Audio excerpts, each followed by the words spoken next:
Hello everyone, Pokemon Hobbyist here and welcome back to a new video on my channel. Today we are going to be talking about the recent unboxing of the first edition base set box by Logan Paul, what cards were pulled and what they are worth. With Logan Paul opening a first edition base set booster box on his channel recently and selling the packs for $11,111 per pack, making the total box sold value $399,996, you gotta stay precise. This earned him a pretty 200k in the process. So this got me thinking, what has this done to the base set values and how much value is there actually in a base set booster box? For reference, I use Randolph Pokemon's video on this topic, eBay sold listings and PokemonPrice.com. So let's get into the most valuable cards that were pulled in the stream and what their prices are in PSA 9 and PSA 10. I'll mostly be focusing on PSA 10s. PSA 9s I might go into, but everyone wants to know the biggest prices, so that's what's most important. Seeing that these cards are absolutely should be graded, and the condition is high end, there is an same price difference between a raw version and a PSA graded version, so I'm gonna assume that almost everyone is going to grade all the cards they got, including the comments, seeing the prices right now.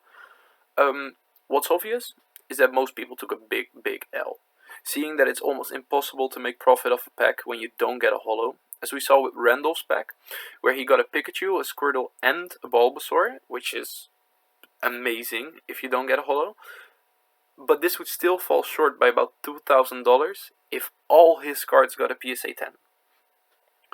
Some people only made 4k back, in the best case scenario, meaning that all their cards would have to come back PSA 10 and still they lost $7,000. But let's talk about the heavy hitters and what holos were packed. So all 3 starters were packed. Blastoise was packed twice. 3 Chanseys were pulled. A Gyarados was pulled.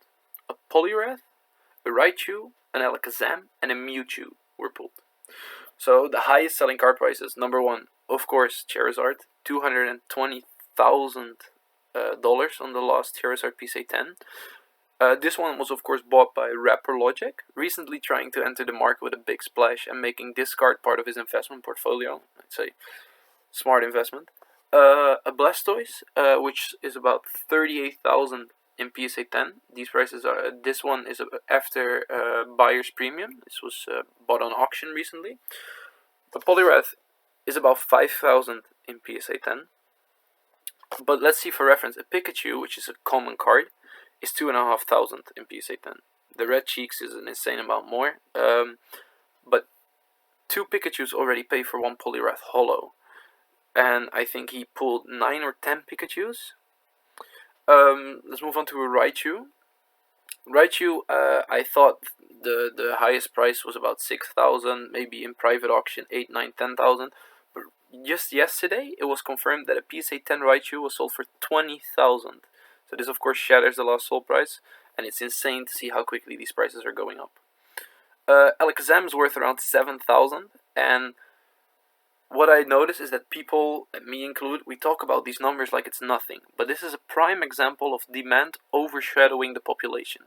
Seeing the insane price spike these cards are making and have made over the last months and years. The Mewtwo comes in at a tidy 10,000, which of course is nothing to sniff at. But even this card wouldn't pay for the pack itself if it came back in a PSA 10. And this shows how much of a premium you would have to pay to be able to be a part of this. Chansey, which was pulled 3 times. Randolph Pokemon puts the price of a PSA 10 Chansey at about 10,000. But seeing how hard this card is to grade, as well as the low population there is in the world, I think you could easily be looking at $15,000 for this card. And if I was an owner of the PSA 10 version, I would definitely not let it go for anything less. Last but not least, on our list is the Venusaur. The Venusaur in PSA 10 most recently sold for about $29,000, including buyer's premium after auction. So now, having talked about the cards, let's get into the lottery aspect, because this shows that vintage Pokemon more than ever has become a lottery, and the numbers that are going into it keep going up. Some of these cards can turn your life around, seeing the Charizard PSA 10 $220,000. I'll have to mention that the Charizard pulled was probably a 9, seeing that the centering was off. But still, 80,000, 60,000, 70,000 for PSA 9.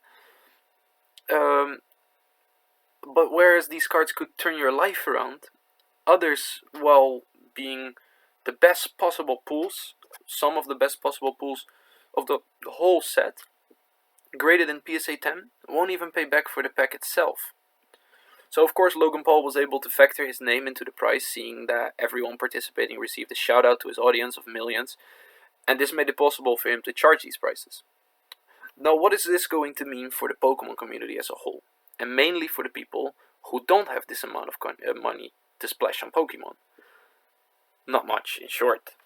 Once every now and then, some big sharks will join the game and buy up most looked after cards. You see this everywhere. You see this in card collecting. You see this in sports cards collecting. You see this in everything. But this makes no difference for people trying to grade their Sun and Moon collections, or people that want to complete their Shiny Vault set. Prices are all around Pokemon are going up, and it is up to every individual whether they want to lay low till prices may or may not come back, or if they want to go hard now. The best advice I can give you is don't spend money you can't afford to miss, and always be responsible. If you get greedy, you start making mistakes. Be smart, collectors.